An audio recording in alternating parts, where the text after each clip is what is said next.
4월의 글감은 시간입니다. 여러분이 처음 하는 거라서 어렵게 느낄 수 있겠지만 4월은 첫 달이니까 어렵지 않은 주제와 예시 작품으로 여러분과 함께 해보려고 해요. 선생님은 시간이라는 글감을 가지고 여러 가지 아이디어와 이야기를 만들어낼 수 있다는 걸 여러분에게 보여주려고 합니다. 시간을 가지고 먼저 어떤 아이디어를 하나 재미있는 생각을 떠올려 보세요. 시간을 가지고 재미있게 우리가 상상해 볼 수 있다면 어떤 일들이 일어날까? 선생님은 누군가 시간을 조작하고 있다면 어떤 일이 벌어질까? 이런 이야기도 재미있을 것 같고요. 만약에 냉동인간이 되어서 500년 후에 깨어난다면 어떨까 하는 아이디어도 떠올라요. 이런 식으로 시간에 관련된 재미있는 아이디어를 생각해보고 그 아이디어를 바탕으로 여러분이 짧은 단편 소설이라고 생각하고 이야기를 만들어 볼게요. 어렵게 생각할 필요는 없어요. 소설 형식도 괜찮고 그냥 재미있는 주제 글쓰기 정도로 생각해도 좋아요.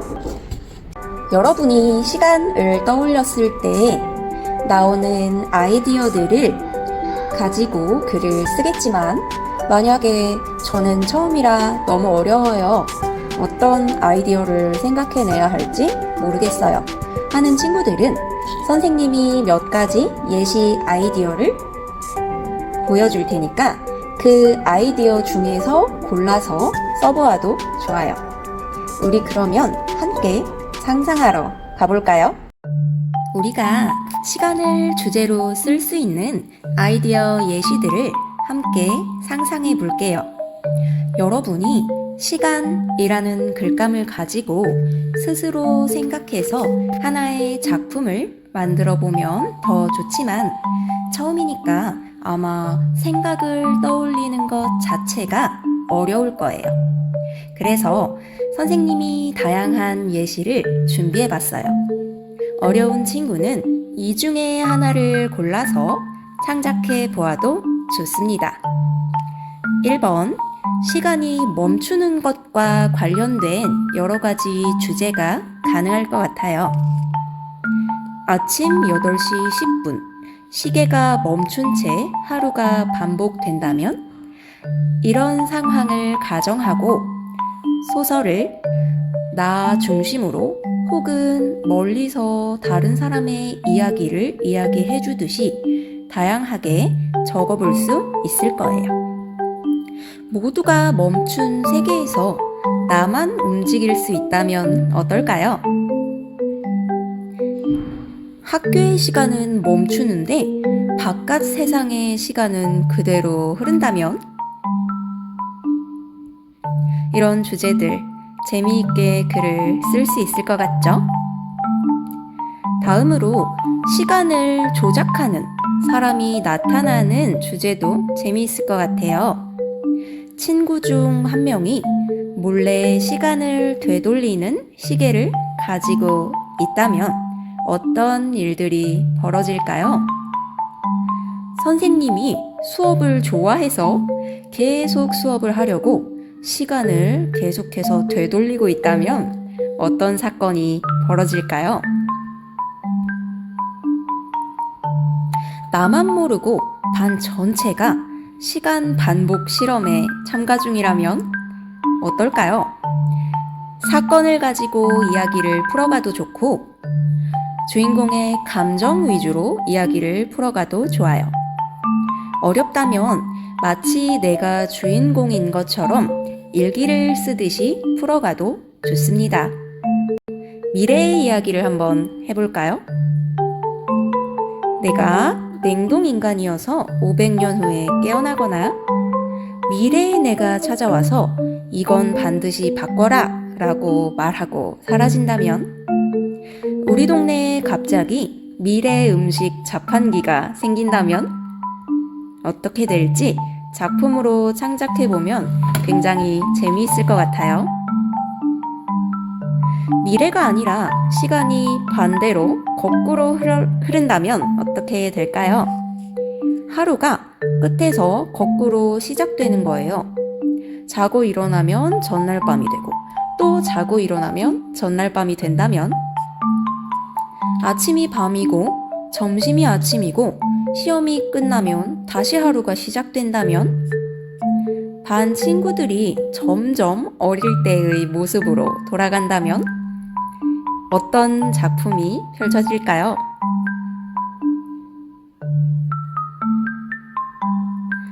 시간 여행도 클래식한 주제죠. 하루에 한 번 나 혼자 10분 전으로 돌아갈 수 있는 초능력이 생긴다면 우리 교실에 과거로 연결되는 문이 열린다면 우연히 발견한 타임캡슐이 진짜로 시간을 바꾸는 장치였다면 시간과 장소가 맞지 않는 상황을 생각해봐도 다양한 작품이 나올 수가 있겠어요. 어떤 골목을 지나면 시간의 흐름이 느려진다면 집에 돌아오면 아침인데 밖은 아직 밤이라면 거울 속 나는 실제 나보다 3분 먼저 움직인다면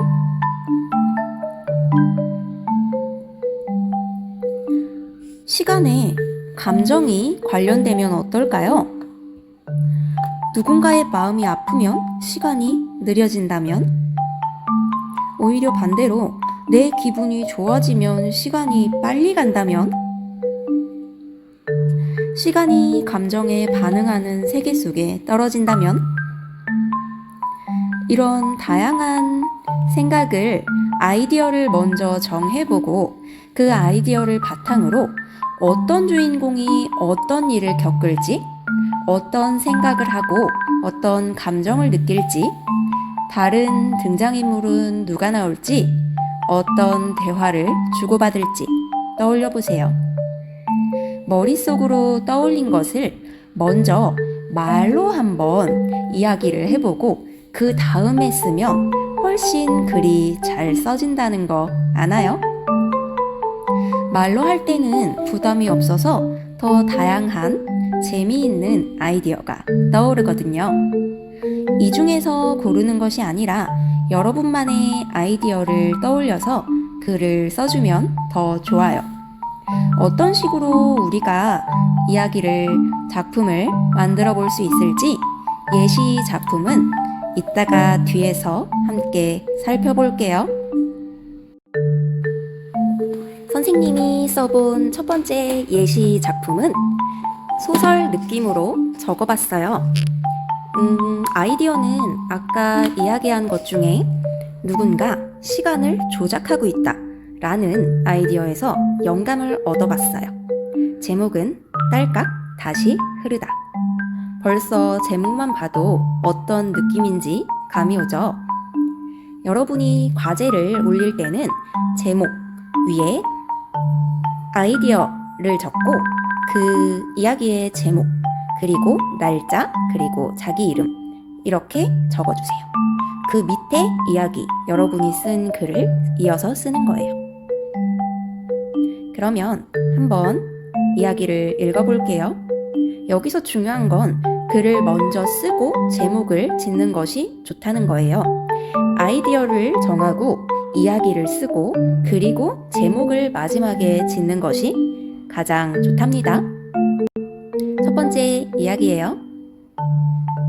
아침 8시 10분 6학년 2반 교실. 종은 아직 울리지 않았지만 대부분의 아이들이 이미 자리에 앉아 있었다.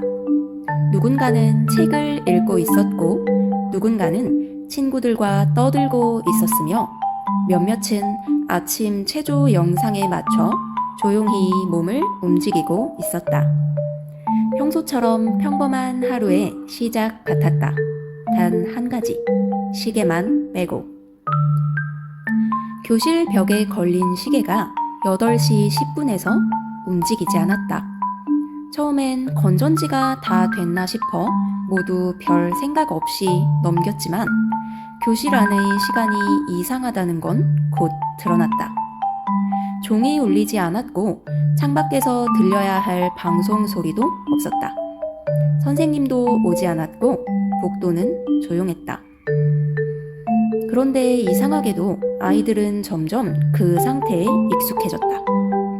누군가는 오늘 아침 방송 없나 봐 하고 말했고 다른 누군가는 야, 근데 체육 시간 아니었냐? 며 핸드폰을 보려다 시간이 멈춘 걸 떠올렸다. 처음으로 이상함을 느낀 건 민서였다.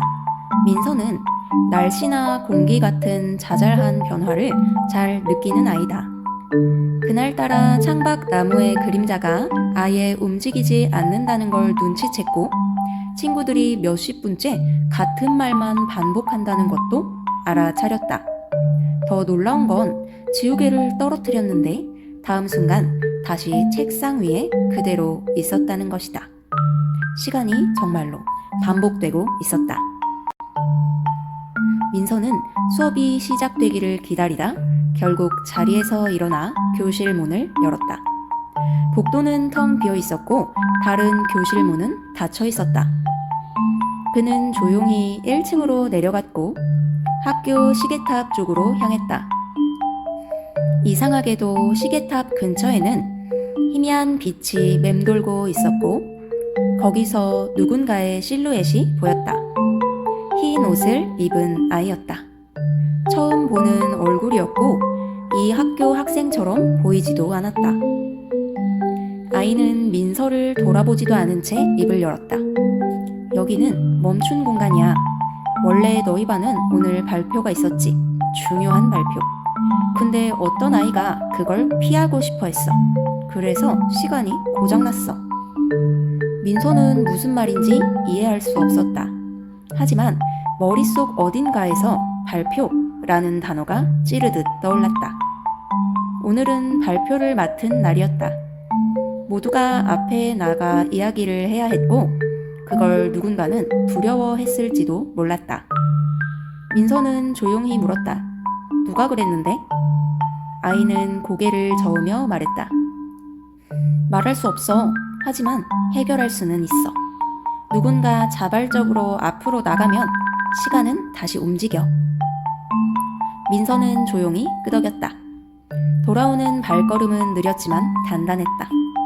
교실 문을 열자 아이들은 여전히 그 순간 속에 있었지만 민서가 칠판 앞으로 나서는 순간 시계의 초침이 딸깍 하고 움직였다. 그 순간 교실 안으로 햇빛이 다시 스며들었고 복도에 발소리가 울렸다. 그리고 누군가가 작게 말했다. 지금 몇 시야? 시간이 다시 흐르기 시작했다. 이렇게 첫 번째 글을 한번 함께 읽어봤어요. 처음이라서 많은 묘사를 넣거나 감성적으로 과하게 적지 않았고 여러분이 충분히 어렵지 않게 할 수 있는 이야기 중심의 예시를 준비했어요. 선생님, 너무 길어요. 선생님, 너무 짧아요. 선생님, 저는 이렇게 하고 싶은데 달라요. 네, 이거는 예시 작품일 뿐이에요. 선생님이 여러분이 어떤 식으로 글을 써봐야 할까 어려울 것 같아서 일단 4월 우리의 처음 하는 수준과 난이도에 맞게 예시 작품을 적어본 것 뿐이에요. 첫 번째 작품은 이렇게 예를 들어봤어요. 똑같이 쓰는 게 아니라 이런 식으로 우리가 이번 달에는 시작을 해보는 거구나 하고 알면 됩니다. 두 번째 작품도 뒤에서 살펴볼게요. 두 번째 예시 작품은 아까보다 더 짧고 단순하게 지어봤어요. 아이디어는 냉동인간이 되었다는 것으로 정해봤어요. 이야기를 쓰고 나서 제목을 2524년의 우물이라고 적었는데요. 이게 무슨 말일지, 이야기가 어떤 식으로 전개될지 궁금하죠? 네, 제목은 전체 내용을 담으면서도 호기심이 일어나게 지어주면 좋답니다. 한번 볼게요. 여기가 어디지? 분명 내 방은 하늘색 벽지에 꽃무늬 커튼이 달려 있어야 하는데 침대부터 창문까지 모두 쇠로 되어 있잖아. 대체 어떻게 된 거야? 덜컥 문이 열리는 소리에 나는 뒤를 돌아보았다. 머리 끝부터 발끝까지 회색 옷을 입고 키가 2m는 넘을 것 같은 여자가 들어왔다. 여자가 말했다. 중복, 오류예요. 지금은 2524년입니다. 당신은 납치되어 냉동인간 실험 프로젝트에 참여한 뒤 500년 뒤에 깨어난 거예요. 암 치료를 위해 진행한 이 프로젝트는 이미 성공했고 이제 당신은 필요가 없어졌네요. 잘 가요. 그녀는 나에게 약간의 금과 겉옷 그리고 물 한 병만을 주고 밖으로 데려갔다. 거리엔 아무도 없었다. 내 가족들은 어떻게 됐을까? 보고 싶어. 흐르는 눈물을 소매 끝으로 닦으며 그렇게 사람의 인기척을 찾아 1시간쯤 걸었을까? 아래에서 누군가 부르는 소리가 들렸다. 수연아! 수연아! 아니, 이건 아빠의 목소리가 아닌가? 발밑을 살펴보니 작은 우물이 있었다. 그곳에서 소리가 새어나오고 있었던 것이다. 우물이 너무 깊어서 뛰어들면 다치거나 죽을 수도 있는데 어쩌지? 깜깜해서 속에 무엇이 있는지 보이지도 않아. 그치만 아빠 목소리를 그냥 지나칠 수도 없는걸?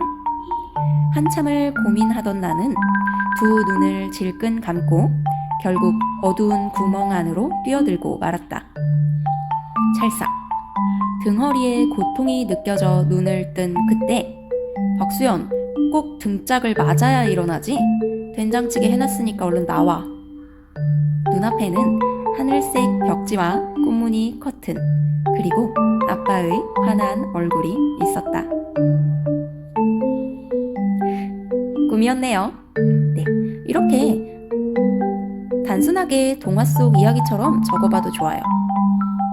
평소에 글을 많이 써보는 친구들은 나는 더 묘사를 풍부하게 해서 정말 소설처럼 써보고 싶은데? 네, 좋아요. 기대할게요. 나는 글 쓰는 게 어려워서 이렇게 못 쓰겠는데? 네, 괜찮아요. 여러분이 처음이니까 다양하게 생각하고 도전해보고 써본다는 것 자체가 중요한 거고요. 앞으로 점차 발전해 나가면 되는 거예요. 그럼 여러분의 작품 기대할게요. 우리 지금부터 국어 교과서에 나와 있는 글을 보면서 문단이 무엇인지 한번 알아볼게요. 여기 보면 이렇게 덩어리로 나뉘어 있어요. 무슨 뜻이냐면 에너지를 절약하는 것은 그리 어렵지 않다. 관심을 가지고 내가 할 수 있는 작은 일부터 실천하면 된다. 보이나요? 그 뒤에 우리가 에너지를 절약하는 방법은 하고 옆에 쓰지 않고 아래로 내렸어요. 우리가 에너지를 절약하는 방법은 두 가지로 나눌 수 있다. 이렇게 그 밑에도 마찬가지예요. 냉장고에 넣는다 하고 옆에 자리가 있는데도 아래로 내렸어요. 여기도 자리가 있는데도 아래로 내렸어요.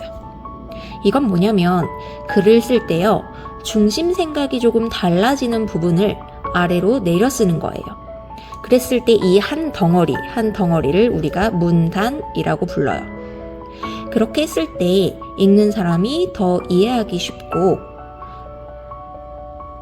읽기가 편하거든요. 그래서 우리 앞으로 글을 쓸 때 문장을 처음부터 끝까지 계속 쓰는 게 아니라 약간 중심 생각이나 상황이나 내용이 달라진다 할 때는 여러분 핸드폰이나 컴퓨터로 엔터 치듯이 엔터 치면 한 칸 내려가잖아요. 그렇게 한 칸 내려가듯이 한번 내려서 또 쭉 써주고 내용이나 상황이 좀 달라진다 할 때는 또 내려서 써주고 이런 식으로 글을 써볼게요. 이 한 덩어리를 우리는 문단이라고 부릅니다.